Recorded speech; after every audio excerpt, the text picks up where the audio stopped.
జైల్లో ఉండే ఆయన చెవిరెడ్డి భాస్కర్ రెడ్డికి ఎక్కడో బయట అరెస్ట్ అయిన వ్యక్తి మూమెంట్ ఎక్కడికి తీసుకుపోతుందో ఏ విధంగా తెలిసిందనేది చాలా జెన్యున్ డౌట్. అది దాని మీద ప్రభుత్వం అడ్రస్ చేయాల్సి ఉంది.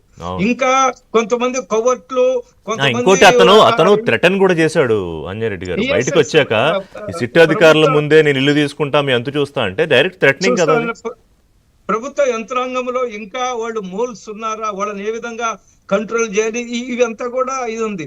నేను ఒక్కటే చెప్తున్నాను ఋషి గారు, ఈ యొక్క లిక్కర కుంభకోణంలో నీరు గారిస్తే కాలుస్తారని నేను అనుకోవడం లేదు. ఎందువల్లంటే ఏ కేసు కూడా పకడ్బందీగా వాటర్ టైట్ కేసు తయారు చేయడం ద్వారా ఎవరు కూడా తప్పు చేసిన వాడు తప్పించుకోకూడదనే ఒక సదుద్దేశంతో కొంత డిలే అవుతుంది, కొంత ఆలస్యం అవుతుంది.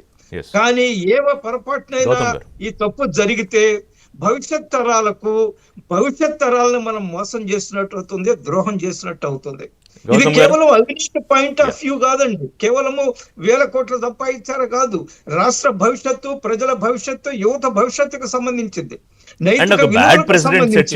ఇప్పుడు అధికారంలోకి వస్తే చేయాల్సిన పనులు మానేసి అధికారాన్ని ఉపయోగించుకుని స్కాములు చేసి ఎట్లా చేయొచ్చు అని ఒక బ్యాడ్ ప్రెసిడెంట్ సెట్ చేసినట్టు కదా. గౌతమ్ గారు,